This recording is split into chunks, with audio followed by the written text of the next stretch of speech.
Morning all. That's yet another location for you. This morning I am sat outside of my offices at the moment. I'm not allowed in on my own. Unfortunately, one of the things I do suffer from, I haven't suffered from for over a year now, is UTIs. And if I've got a UTI, basically I lose complete control of my legs. I've fallen and ended up on the floor a few times, which is not glamorous.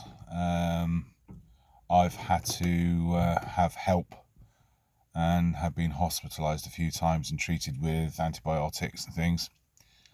And my GP and I had a conversation about 2 years ago, and he has allowed me to keep 2 boxes of antibiotics, one here in the office, one at home. So if I do detect that I'm going a bit doodah, well, embarrassingly, I do check myself every time I go to the bathroom and have a wee.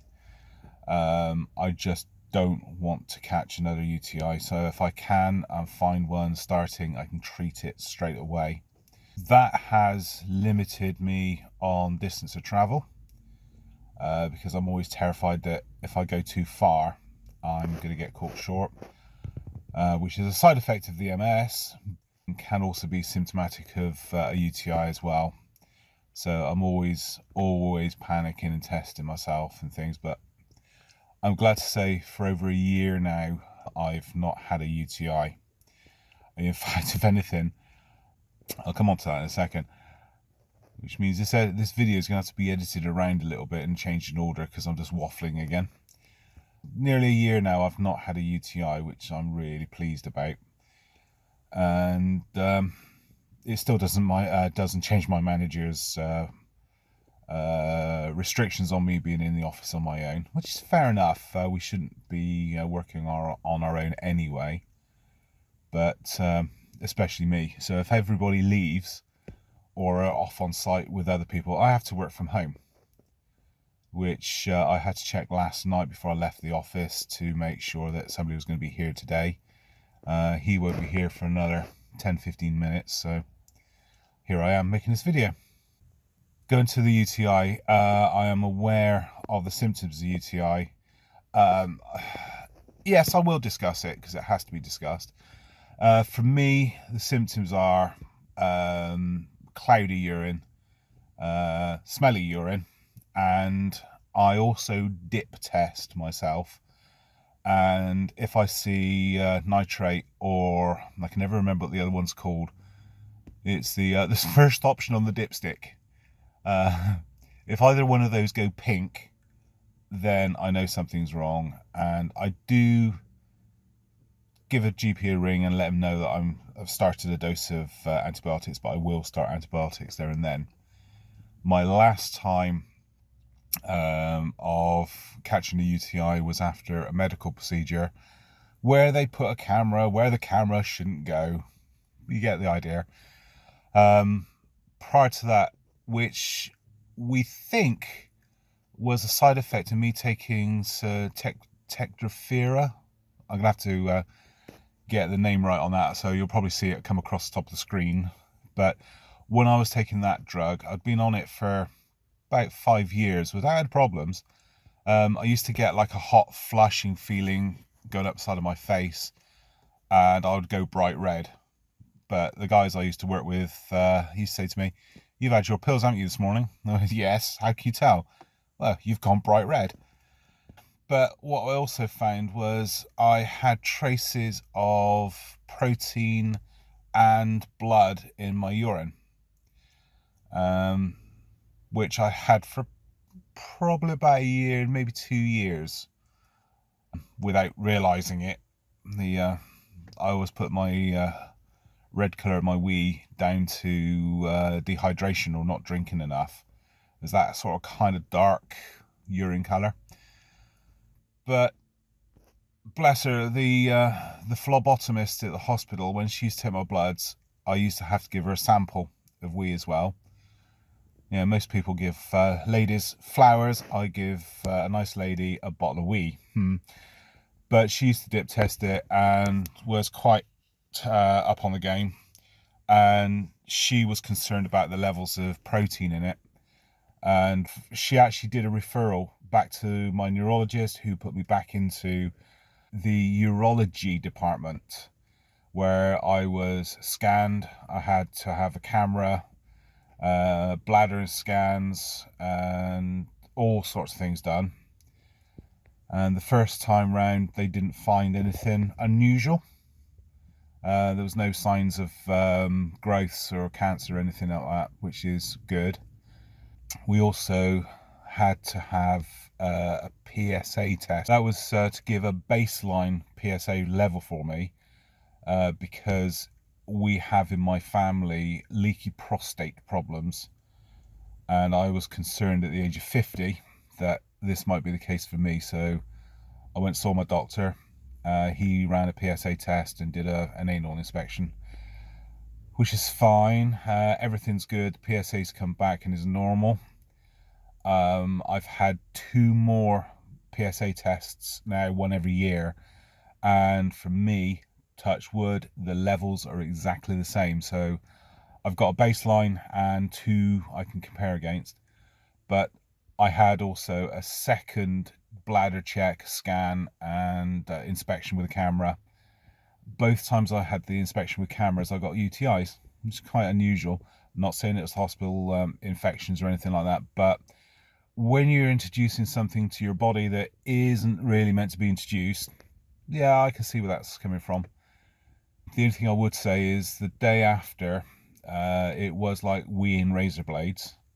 But I say to anybody that has to have a camera inspection, I can't remember what the actual medical term for it is not as bad as you think it is. And okay, the side effects of having a little tiny bit of blood after they've done the procedure and feels like you're passing razor blades, that is a very, very short term, last couple of days tops. And if it will pick up stuff that is important and could save your life, guys, if or ladies, in fact, anybody, if you have to have the procedure, bite your tongue, just do it. Yeah, look after yourselves. It's like prostate checks and things like that. Us men, we've got to have them done. Ladies, smear tests and cervical tests and things like that, one and the same. But if you're due an MOT, even if you have to have your breast scanned, please, please, please do it. Don't be ashamed. Don't feel embarrassed. Do not feel it's an invasion of your privacy. Just do it. Life's too short, and there's a lot of it out there to enjoy. So if you get off of the scan, or when you get off the scan, please, please, please go and do it. Just bite your tongue and feel very happy after you've had it done. And if they find anything, at least they've got to it quickly and start treatments. So that's my medical rant over. What else? I think I've got a relapse going on at the moment. So my left leg has been really bad. About 2 weeks now. It's just, I don't know. I can't describe it. It just feels numb. It feels non-responsive. It feels lazy. It feels like, even more I joke about it, it feels just like it's coming along for the ride, basically. I drag it in and out of the car. Thankfully, my car is an automatic, so I don't need my left leg. So again, that is definitely coming along for the ride. The hands are more tingly than they normally are. My concentration is not great. That's one thing I've noticed really, really is bad at the moment, is my concentration and short-term memory. I'm having to write everything down so I can remember if I've got a lot of things to do. Yesterday, I've written a list down for today. Before I go home tonight, I'll write another list down for tomorrow, because I just forget overnight. So that's my coping strategy. And I feel rubbish. One of my colleagues tested yesterday positive for COVID, which is unfortunate. I've tested myself twice now, and I've come back negative each time. Although I have had my 4th vaccination dose as well already, so I've had 4 doses in total. So hopefully I don't catch it. But they're off work at the moment as of today. My colleague that's coming in today, he is testing again today. I've only got his word for it, but I do know he is testing, and he expects me to test as well. which I've done, and I'm negative, so I'm quite comfortable coming in here. Even though the UK government have basically said, guys, it's up to you now what you do. You don't have to tell anybody if you've got COVID. We don't care.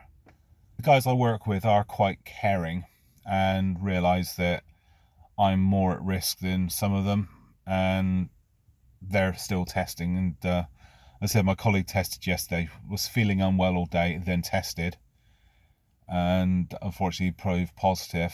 Did the test again just to double check that it wasn't a failure in the test, and immediately it came back positive. They went home. No ifs, no buts. I'm going home. And that's how this company works. It is really a caring company. I wish, for legal reasons, I can't name the company, but I am glad I work for them. They're a small IT company, and they're a really, really nice bunch of people. Individually, they're very, very nice people, and as a company, it's very, very pleasant to work here. And our customers are not too bad either. We get one or two that are grumpy, but that goes with the territory. I've kind of worked in IT for the last 20, 25 years, and each company I've worked for has had grumpy customers. I remember one case, I'm just going off on a tangent on this one. I had a phone call from my coordinator who was based in Romania. She said, would you mind phoning such and such a customer, please? They're very angry and shouting at me. I put the phone down on them because I am not being shouted at. Fair enough. So I phoned the guy up, and yes, he was quite shouty at the start. So I did my usual tactic and said, good evening. This is Matt. How can I help you? And the moment you sort of start off with, hi, good evening, hi, good morning, hi, how are you feeling? People cannot be rude back to you.